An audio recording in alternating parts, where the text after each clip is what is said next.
Heavenly Father, we ask you, Lord, to speak to us through your word. As we wait upon you, we want you to speak to our hearts and enlighten us more. In Jesus' name we pray. Amen. 2 days ago, I had an opportunity to speak to some of our believers in Denmark, and I wasn't stationed in Denmark when I was in Germany. I was traveling to Denmark every month to give communion to the people there. And I know all the believers in Denmark, and I know the work also there, the problems there, and I have also labored in Denmark, so I do have my care for the people in Denmark. And so I was talking to them in the course of the conversation. They also told me the promise that they received. Today I'd like to share a bit on the promise they received, the believers in Denmark. And so shall we all turn to their promise today? The promise the believers in Denmark received is Psalm 29, verse 11. The Lord will give strength unto his people. The Lord will bless his people with peace. I had nothing to do with it. This was the promise they were given by their servant of God. And I was truly happy to know that the believers there were given out of the entire Bible. This was the verse chosen and given to them. The Lord will give strength unto his people. The Lord will bless his people with peace. We've been hearing in the days past how we can receive strength from God. In the world, when we speak of strength, it is something we have to attain through hard work. To be big is to be strong. And to be educated is to be strong. To be talented is to be strong. To be popular these are all different kinds of strength that people enjoy. We all love to be strong. But today, I want to show you something which is quite opposite of strength, and yet we learn so much about how we can live in the church and be as a family and have strength, because God has chosen this particular teacher for us. So let us turn to Proverbs Chapter 30 and read verse 24 and verse 25. There be 4 things which are little upon the earth, but they are exceeding wise. The ants are a people not strong, yet they prepare their meat in the summer.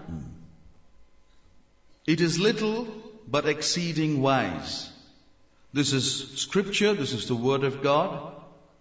4 small creatures that are very wise, of which the first is the ant. Today we are studying about the ant. The ants are a people not strong, yet they prepare their meat in the summer. Why did God choose this little creature to be our teacher? Well, let's allow this little fellow to teach us today. Ants are found worldwide, but are especially common in hot climates. They're usually yellow, brown, red, or black. Most ants, they live in nests. And these nests may be located in the ground or under a rock or built above the ground, made of twigs or sand or gravel. And these ants live together. Now, we all know different kinds of ants. Do you know the different kinds of ants? Well, we know small ants, big ants, medium ants, red ants, black ants, and then? Well, there are a few kinds of ants. I'll put up their names, but this is just how much I could fit there.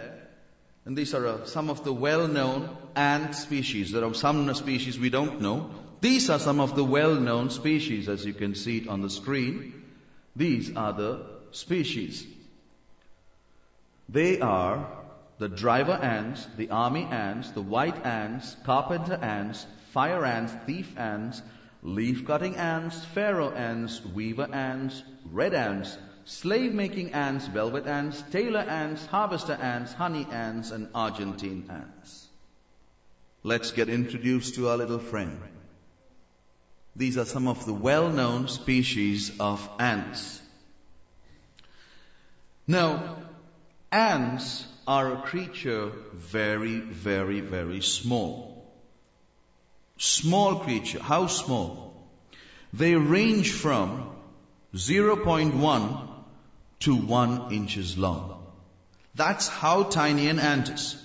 So tiny with your great big foot, you can crush it, squash it, and kill it. That's how tiny it is. Now, before you can kill it, why don't you sit down and say, can I learn from you? Because your ant is your teacher. It is so light, it weighs only about 30 milligrams. And the brain of an ant weighs only 0.1 milligrams. The brain is small, but as you can see in the picture of an ant, the head of an ant is big. Now, its brain is small. Now, large heads and small brains. Now, that's about the only thing we share in common with ants. Some of you don't get jokes. I don't understand why. What language do I have to spell it out? I don't like to explain it. You expect to understand it. Let me say it again. One of the only qualities, well, I should say the only quality we share with the ant is that we have large heads and small brains. But the brain of an ant functions much better than our brains. In 2001, researchers in Zurich, Switzerland, they came to a fantastic discovery about ants, and they said that the ant can perform advanced maths in its brain. So advanced, it's almost like it has a computer in its head. An ant so tiny has a computer in its head. Just think of that creature so small before you and see how wise it is. There is so much we in the New Testament that we can learn from this little creature. So small, yet so brilliant. There is no human being in the world who has enough wisdom to compete with an ant in any area. So clever is every ant. But there's more. The Bible teaches us about the ant, which is so good for and healthy for our spiritual lives. If you turn to Proverbs Chapter 6. Now this is for the lazy ones. Proverbs Chapter 6. You read 6 to 10. Go to the ant, thou sluggard, consider her ways and be read wise. verse 11 or 6 to 11. Yeah. Which having no guide, overseer, or ruler, provideth her meat in the summer, and gathereth her food in the harvest. How long wilt thou sleep, O sluggard? When wilt thou arise out of thy sleep? Yet a little sleep, a little slumber, a little folding of the hands to sleep. So shall thy poverty come as one that travelleth, and thy want as an armed man. How many of you sleep 8 hours in the night? How many of you came late today for the meeting because you couldn't get out of your beds? The Bible calls you a sluggard. A sluggard, a slothful, a lazy buffalo. And you don't know that you are crawling down the path to destruction. And God is telling you, go to the ant. Don't let the ant come to you. Today the ant has come to teach you, but you should go to the ant, you lazy fellow. Go to the ant and observe her ways. If you observe the ways of the ant, you will be wise. But some of us don't know about the ant, so I'm going to present to you some of the amazing things about the ants. It's not exhaustive. Some things that I would share with you about the ant. Here, we read about the ant that she provides her meat in the summer in verse 8. She provides her meat in the summer and gathereth her food in the harvest. Ants do not lay up for winter, as some of us believe. We think they are laying up for winter. No, they are not laying up for winter. They gather it in summer. They provide the meat in summer and gather it in the harvest. And what do? In winter? In winter they hibernate. They go to sleep. It's a sleep from which they will not wake up. Now what is this summer spiritually? Summer spiritually speaks of the grace period. It's the time that we are living in. And in the time when we are living in, the ant will not sleep. The ant will work very hard, extremely hard. I will share that with you a little later. In this period of grace, if you choose to be a lazy man, you will perish. But you go and consider the ant and see how hard the ant works. You will learn so much from the ant. What does winter speak of? Winter speaks of the tribulation period. Summer speaks of the period of grace in which we are, but winter speaks of the tribulation period. That is why in Matthew's Gospel, chapter 24, verse 20, what does Jesus say? Matthew 24, 20 and 21. But pray ye that your flight be not in the winter, neither on the Sabbath day. For then shall be great tribulation, such as was not since the beginning of the world to this time, no, nor ever shall be. Pray that your flight be not in the winter, because then will be great tribulation. What does this winter speak of spiritually to us? Literally, of course, it's a prophecy of the tribulation. But spiritually, what is it to be in winter or be in a cold state? To be in a cold state is that the warmth of God's love has left you and you are in a winter in your life. Now, pray that your flight be not in the winter. Pray that Jesus does not come when you are in a winter of your life. Many of us, we enjoy the different states, the seasons in our Christian life. Some of you today are in your winter. You are spiritually cold. You're not able to feel the warmth of God's love. The fire is not burning in your hearts. If Jesus comes while you are in the winter, that means you belong to the tribulation period. That is why we do not belong to winter. We should not be cold. In Proverbs Chapter 20, the sluggard, the lazy man, is compared to the cold. And what does he do in the cold? Proverbs 24. The sluggard will not plough by reason of the cold. Therefore shall he beg in harvest and have nothing. We say it is too cold and therefore I can't. In our spiritual life, when we become cold, then we lose the heat, the fire, the zeal for God, and we are not able to live according to what the Lord tells us. We do not want to be in this winter, but we want to be in the summer of our Christian life. Those who are caught up when Jesus comes, they are the ants. What will they be doing during winter, during the tribulation period? According to the Bible, during the tribulation period, like ants, we will be hibernating. In Isaiah chapter 26, verse 20, we read about the bride, a prophecy about the bride of Jesus during the tribulation period. Isaiah 26:20. What will the bride be doing during the tribulation period? Come, my people, enter thou into thy chambers, and shut thy doors about thee. Hide thyself as it were for a little moment, until the indignation be overpast. That little moment is 7 years of tribulation. For those 7 years, the bride of Jesus will be resting with him. That is the time she enters into her rest. Now she will not rest. Do not rest, my people, says God. We must not rest.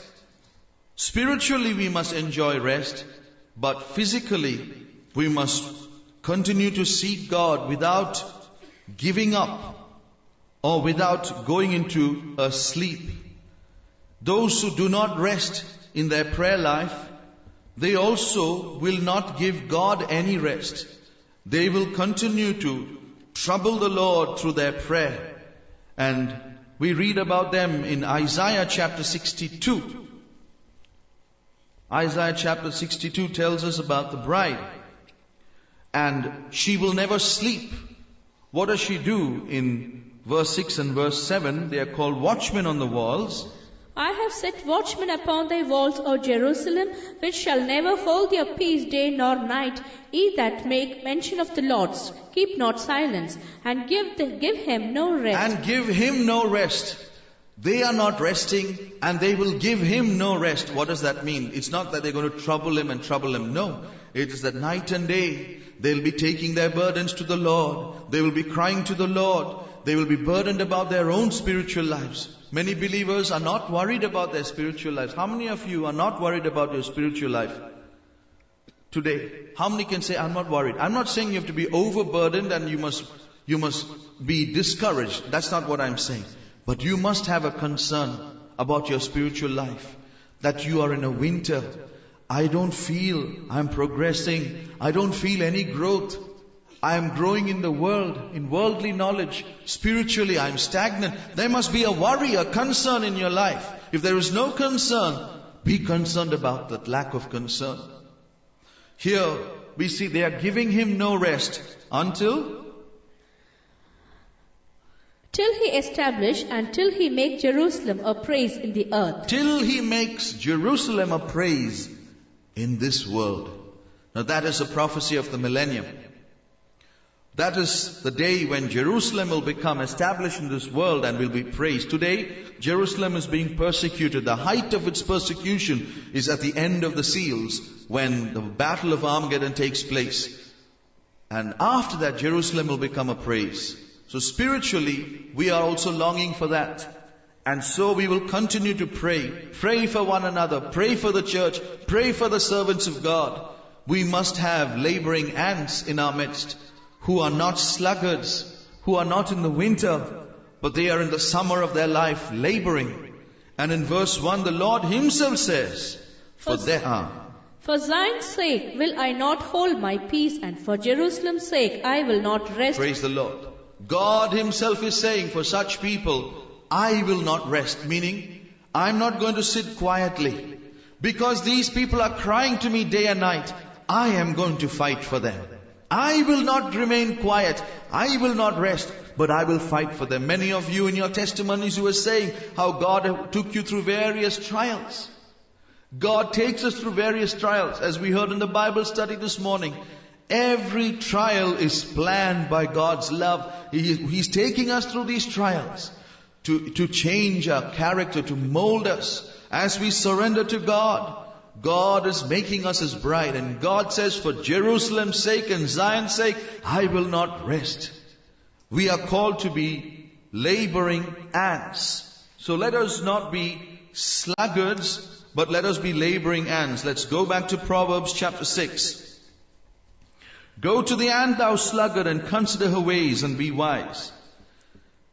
And there's something more about the ant which you must understand. Only then you will appreciate verse 7. Proverbs chapter 6 says, ants have no guide, no overseer or ruler. Now, just imagine if we had no leaders, no one to guide us, what will the state of the church be? Wherever there is a group, there must be a guide. There must be someone to guide. Otherwise, there will be chaos and confusion. What happens in a church if there is no guidance? There will be absolute confusion. We need servants of God to guide us, to lead us. But ants, they have no guide, no overseer, no ruler. There's no one person to tell the ants what to do. I know, I've observed even in churches where there are no leaders, there are so many problems. I know of a church where there may be only 10 or 15 believers. And I was one day sent to that church. It was not like a church, it was like a little family gathering. A little room of 3 families and then 2 or 3 individuals. Have you ever been in a church like that? 3 families. How sweet. And of the 3 families, half is children. So really if you talk of adults, there must have been about 5 or 6 adults. I said, I'm so happy to be in a church so small. You know why? The bigger the church, the more the problems, isn't it? Put more people together, that's the formula for problems. Now, just 3 families. So when I landed there, I said, I'm so happy to be here in a church so small with no problems. And they looked at me like I was speaking Greek. No problem. Brother, you stay here for 1 month, you'll know what's happening here. I said, problems? By the time I left there, I'll tell you, one of the worst assemblies. So many problems. Just 3 families. How many families does it take to have problems? 1. That's who we are as human beings. If we don't have a leader to tell us to obey, command us, then we disobey, we rebel. It's true even among workers. When we were in our first year, we hardly have time to sleep and we have to do all the hard work. So I remember in India when we were in our first year training, we had a pastor. His name was Pastor John Paul. He's now a center pastor.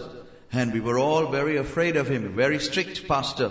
Well, he had to be because we were in our training period. So we were all being trained into soldiers. So every afternoon we had a Bible study. So what happened was, he would be about 20 minutes late for the Bible study. So amongst ourselves we had an agreement. And he doesn't know about it. And if he does know about it, probably he'll forgive me now. It's about 15 years since I was trained under him. And we had an agreement. We would appoint one brother to sit at the door and to let us know when he's coming. We can see him coming in a distance. And then we would all go to sleep. We would all stretch out and go to sleep. And then, of course, those who are not sleepy, we would be laughing and joking and all this. And suddenly from the door we get a signal. In about 15 or 20 seconds, he would be marching into the room. And there we would be all sitting and reading our Bibles as very good students. Now that's a very bad thing I'm telling you about us. In our first year we were like that. That is called being without grace, being under the law. We need someone to watch us and warn us. And the moment that overseer is gone, we all get back to our old lives. Now that is how human beings are. But ants, they have no guide. They have no one to oversee or watch over them. They have no ruler. But think of the amazing things you have heard and the amazing things you're going to hear without anything. But here is something most amazing about these ants. Some of you may have already known about it. Some of you may not know about it. But this is the truth about the ant. Now, first of all, we heard about how small they are.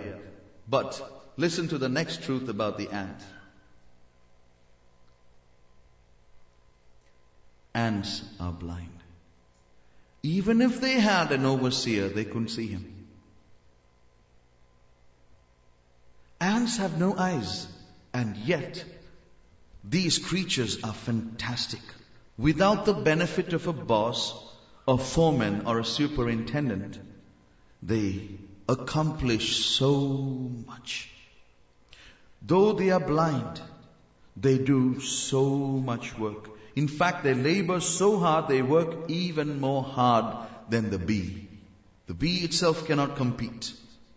Ants are blind, but they work very, very hard. They are hard workers.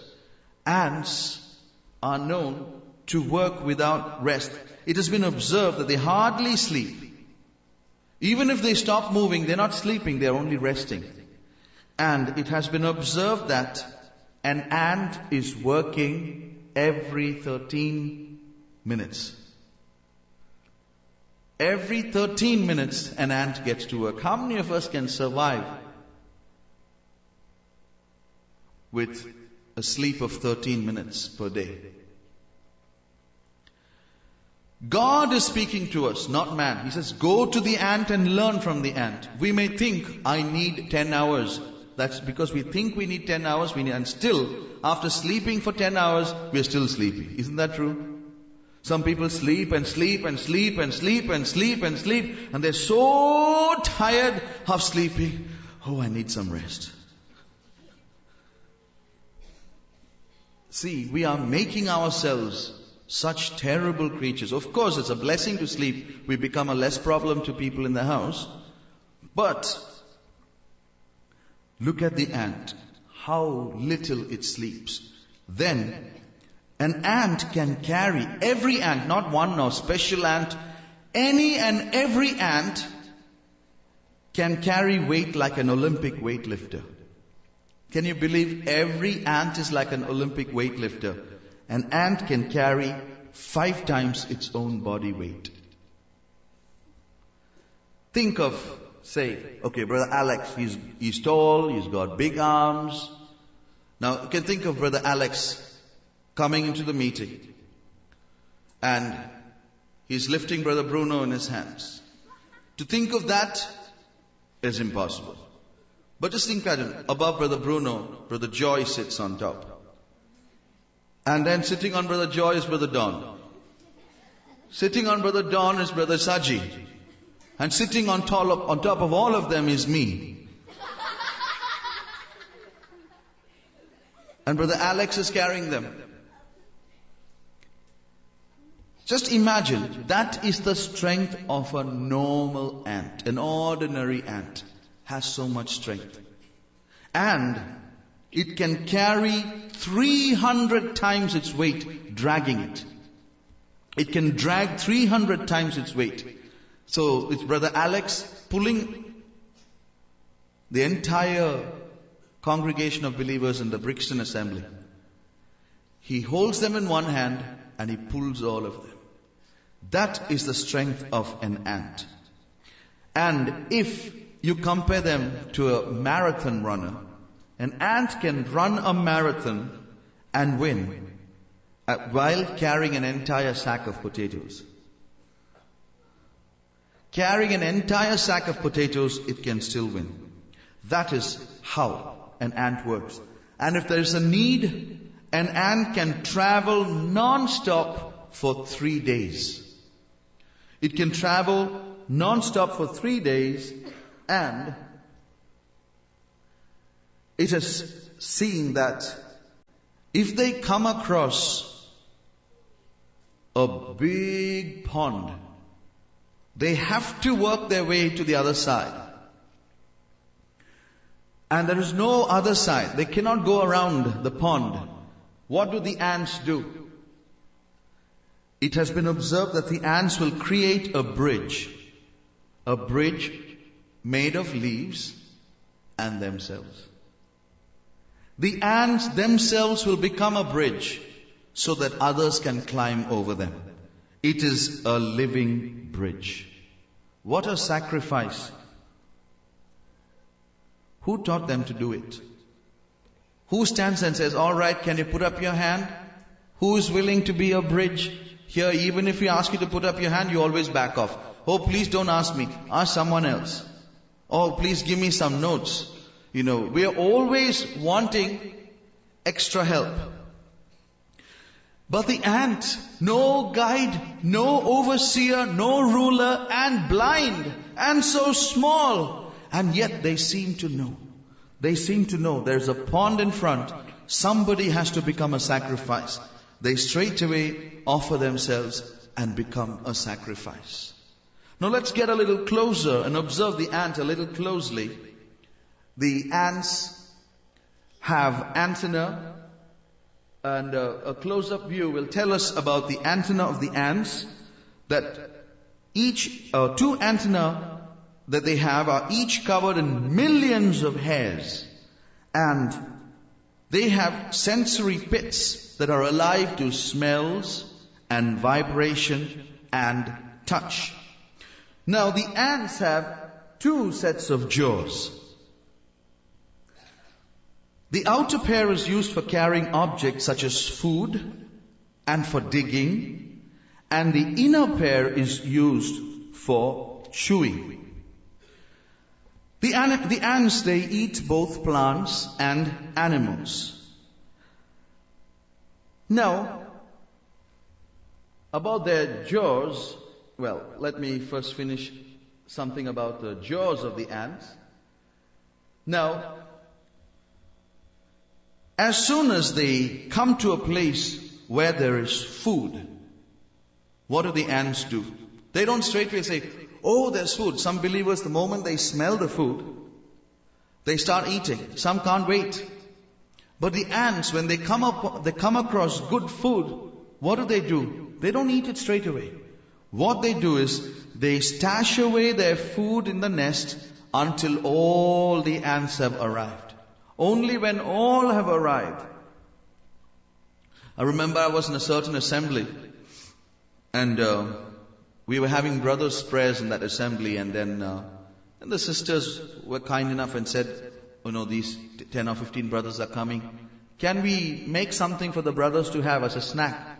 Of course, I said, that's fine. Brothers, when they get together, one thing they love to do is to eat. Because we talk better when we eat. So, there was a snack given.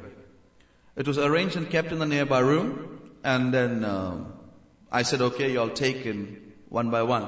So the first brother went, and he took one, and he took two, and he took three, and he took four, and he took five, and I said, look, there are only 15 pieces, and you have taken about 7, and I had to actually stop him. Later I came to know, they said, be careful about this brother, he eats food. When he comes to food, he can't stop himself. He'll eat and eat and eat and eat. Food, he's only thinking of himself. Sometimes in our homes also it's like that. We can think only of ourselves. We don't think of others. But look at the ant. The ant, all parents must learn this. The ant, it does not straight away eat. It will take the food, put it away in the nest, and wait for the family to arrive, and then it will eat together. And the interesting thing about this is, there are some ants whose jaws are so large that they can't eat. The jaws don't close to eat. They meet halfway in the air and they can't close to eat. So, what do? They are spoon-fed by smaller ants. Look at the cooperation among the ants. Even that is in a family. You may find a person who is weak in your house. Elderly, the person is not able to eat a certain kind of food. Immediately the other helps. Can you see this beautiful relationship? When one can't eat, what does the other do? The other should help. We cooperate with one another so that the weak one is helped. Sometimes we make the weak one become strong like us. You cooperate with me. But that is not how it is in the ant. But look at this beautiful relationship. It doesn't end there. The smaller ones will spoon feed the bigger ant. But remember, the food is caught by the bigger ant. The one with the large jaws will find the food, grab the food, and will find an opening in the prey. In that animal, maybe a worm or a slug or a cockroach, finds the food, finds an opening, but it is so small it can't go in. Then what happens? The little one will come again, go in there. So there's a constant cooperation between the big ones and the little ones. What about our homes? Is there a cooperation between the big ones and the little ones? Sometimes it's not a cooperation. There's a constant struggle. There's constant altercation, arguments. When I was at home, I told you we were 2 brothers, and my parents, they tried to help us so that, we help in the housework. So 2 parents, 2 siblings, meal times, there were 4 plates. And one day my mother asked me, can you help? Can you help in the kitchen work? Can you put away the plates? I said, yes, I'll help, Mom. So I went to the kitchen with 2 plates. And she said, what about the other 2? Tell him. 50-50. And she said, but why can't you bring 4? After all, you brought 2. I said, but that's not fair. 50-50, Mom. 50-50. I bring 2. then he takes 2. She said, but why can't you just bring 4? I said, it's not fair. You're making me do everything. Not fair. That's why it's good not to have 2 children. Isn't it? It's terrible when we start thinking 50-50. A true aunt will do everything without leaving it for the others. If the children are arguing among themselves, take the children and put them into a nest of ants. First let them be bitten, then let them learn. See, this is what we must learn about the smaller ones. They cooperate with the bigger ones. And when an ant finds a prey, what does she do? She releases a chemical alarm signal. She releases that signal, and within seconds, hundreds will join the attack. And the ants are known to follow these chemical trails even for a whole day. That is how they cooperate with each other. What do we read in Galatians chapter 6, verse 2 about how we should be within a family or within a church? Galatians chapter 6, verse 2. Bear ye one another's burdens, and so fulfill the law of Christ. We must bear one another's burdens. That is the law of Christ. We must bear the other person's burden. How many of you are burden bearers? In order to become burden bearers, what do we need? What do we need? Grace. We need burdens.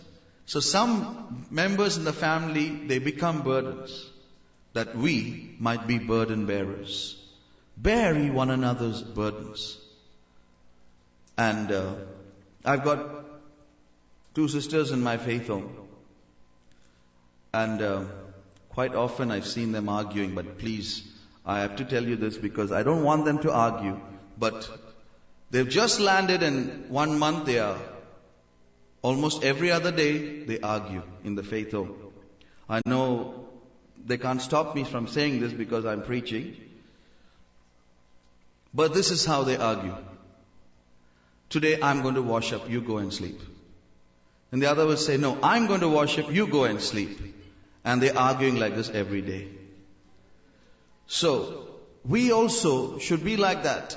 We must try to bear the burden of the other. I will do the work, you go and rest. You are weak, I am strong. We must bear one another's burdens. In our homes, that is how we should be. Some husbands, they want the wives to do everything. I know in the Indian culture, husbands, they feel that they are higher in every way. But when we come to the West, sometimes we keep that Indian culture of being, I am higher. My wife is the inferior creature. Poor woman, she may be working night and day, but still she is the inferior creature. Some husbands say, she has to cook. She has to do all the cooking. Even though I can cook, I don't want to go to the kitchen. That's not my work. I will wait for the food. Let her bring the food.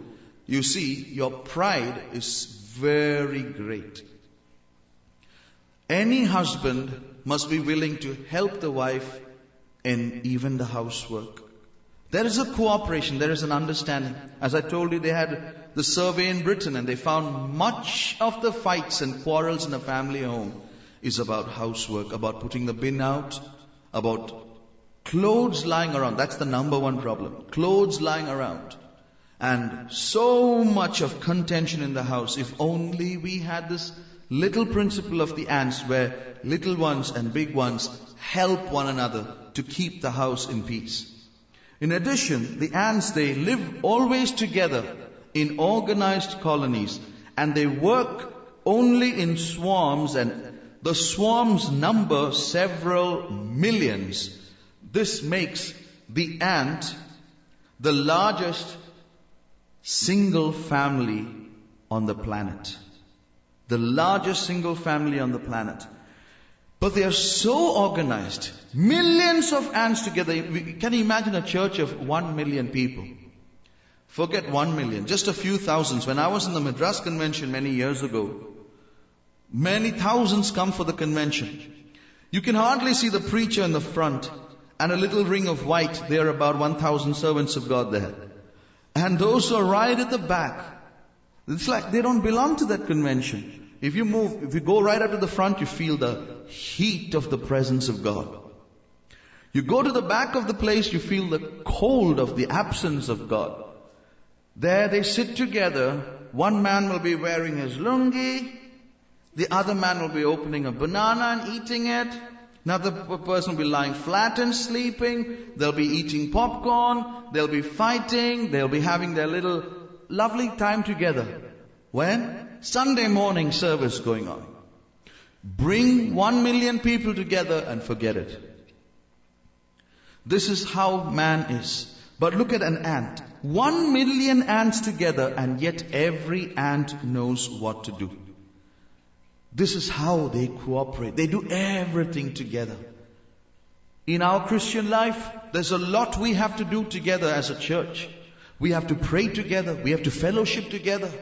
But some people don't know how to fellowship with others. They are by themselves. They cannot mingle with others. They cannot communicate with others. We must always work together. We must pray together. We do everything as a church. We function as a church.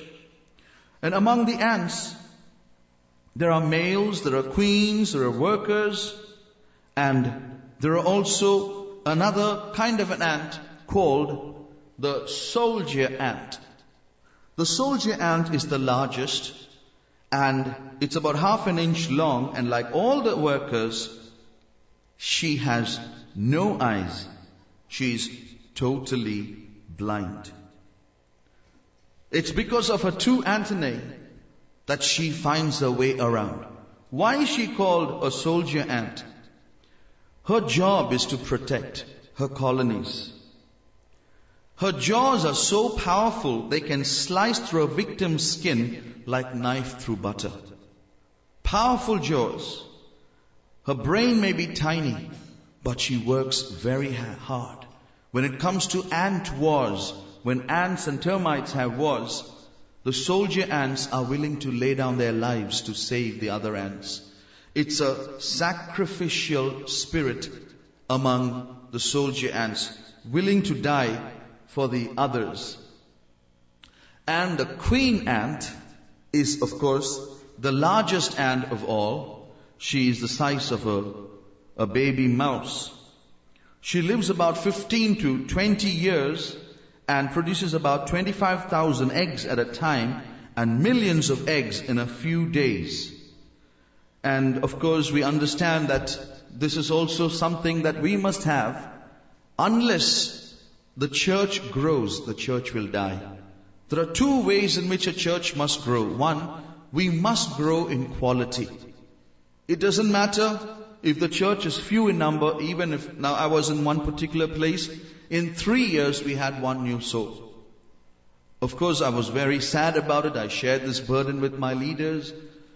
We did plenty of evangelism. We divided the believers in 3 groups, in 3 different places, and every month we had 3 organized times of tract distribution. We distributed millions of tracts. We had special meetings, special prayers in different places in Germany.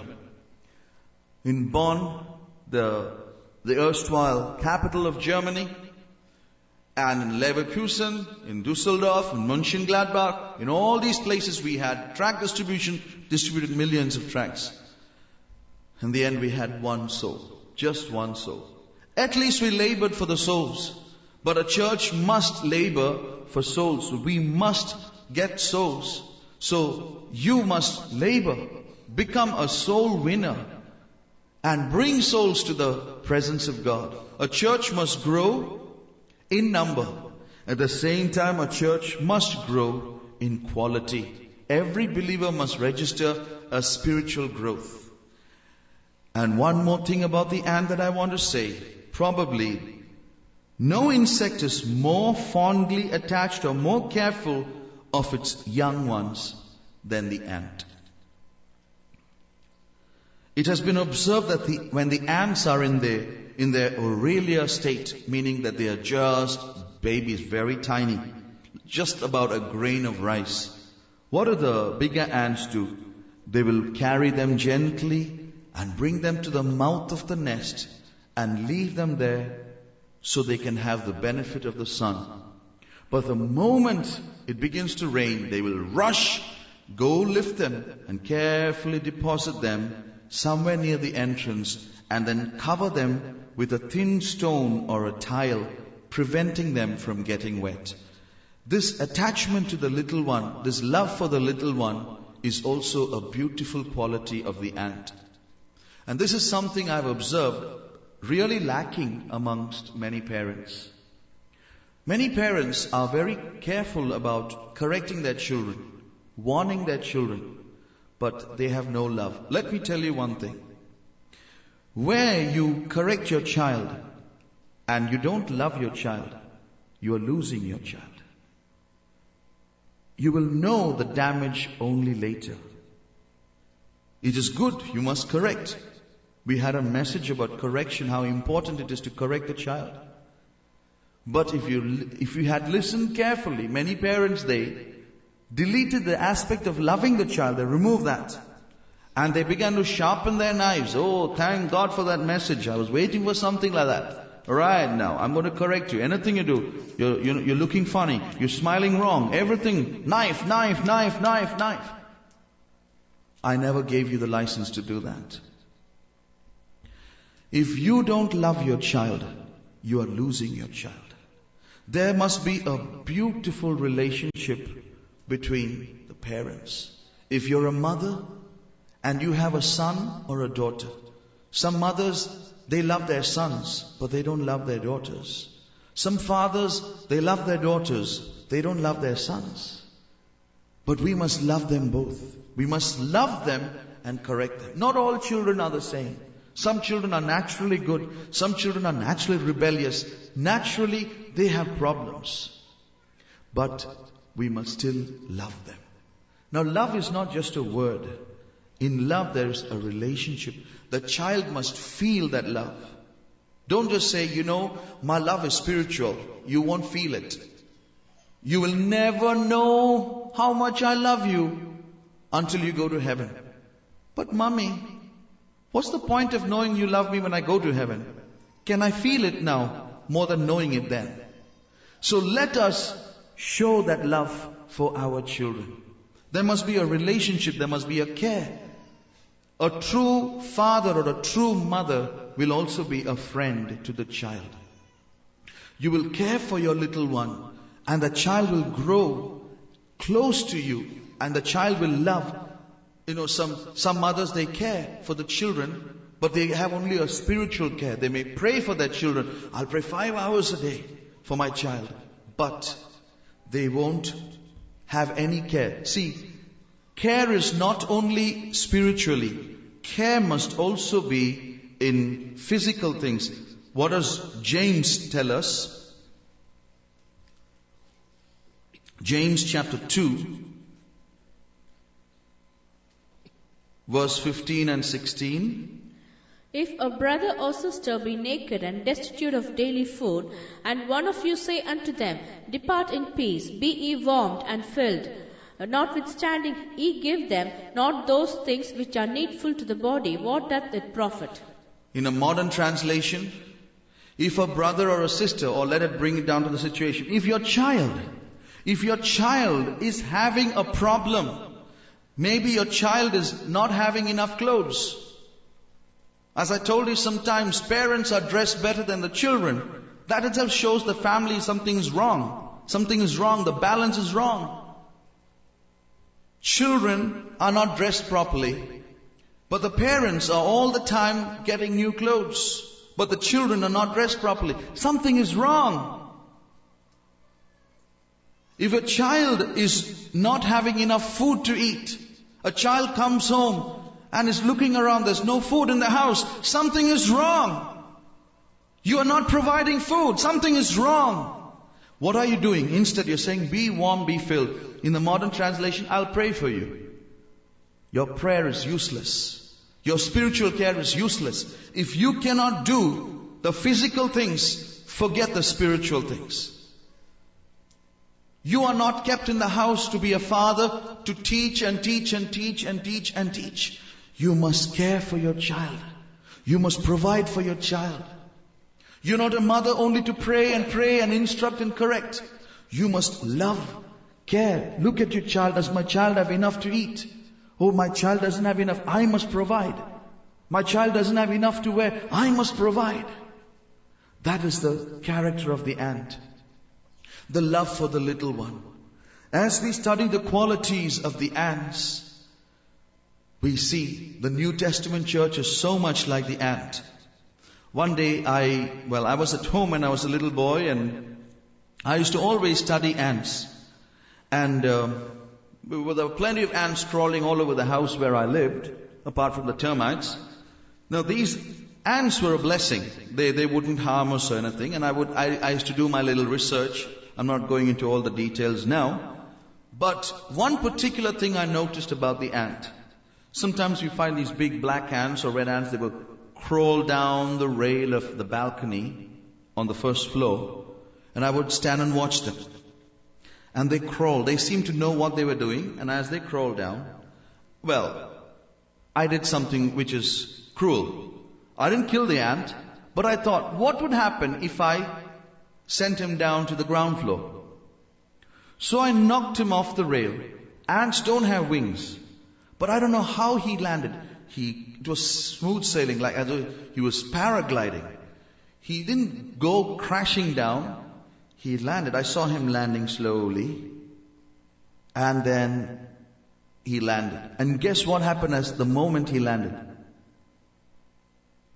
What happened? He didn't look up and say, I love you for whatever you're doing to me. He didn't say all that. Do you know what happened? He didn't stop there and say, Father, forgive them. I can't believe what they're doing to me. Okay, I have to bear it. No, that's not what the ant did. You know what the ant did? As soon as he landed, I was shocked. As soon as he landed, he was walking. He just walked like nothing happened. It's as though he went down a lift or something. He just kept walking. I said, how can that be? So I called another ant. I said, excuse me, what's your name? He said, James. I said, good. Now James, you're going to land, alright? I gave him a knock. He went right down to the ground, and James went after John. It looks like they all seemed to know what they were doing. So beautiful. And I thought, what is this quality? And I found it in the Bible. In Acts chapter 8, I found this quality of the ants. Acts chapter 8, in verse 1, you find me. And Saul was... that's me, okay? Yeah, Saul. And Saul was consenting unto his death. And at that time there was a great persecution against the church which was at Jerusalem. Great persecution of the ants, yes. And they were all scattered abroad. Yes, that's what I was doing. Knocking them, scattering them. Abroad throughout the regions of Judea and Samaria, except the apostles. Yeah, I was scattering all the ants. Now read verse 4. Therefore, they that were scattered abroad went everywhere preaching the word. You see what is happening in the first church? They were all in a home. They were all in a home, happy and secure. Persecution arose. What happened? Father and mother were separated. Children and parents were separated. They were all scattered. Families were broken up, scattered. If this church is scattered, if you're all scattered, and you are separated, and you're all scattered, what would you do? What happened? Those who were scattered, and they were sent away to some place, wherever they landed, they carried on as though nothing happened, like the ant. Wherever they landed, they carried on. When persecution arises, as you know, persecution is going on currently in Nigeria. They are being not only scattered, they're being shattered, but they still carry on as if nothing is happening. Their love for Jesus is still remaining the same. Their attitude to God, to one another is still the same. Let us not lose our love for God when we are persecuted. When people shatter us or scatter us, let us not change. Let our love remain the same. Let us not think about what others are doing. Let us only think about what we have to do for Jesus. Let us learn from the ant. The ant may be a tiny creature, a little creature, but this little creature has so much to teach us. Jesus is coming soon for those who are like the ant. They tirelessly work without thinking of themselves. They carry on doing what the Lord has instructed them to do. When Jesus comes, these tiny ants, they will be ready to fly away to meet their Maker. Let us all, therefore, be small like the ant and gain the strength of the ant. Yes, that is how we can receive the strength that the Lord has promised us this year. Shall we stand?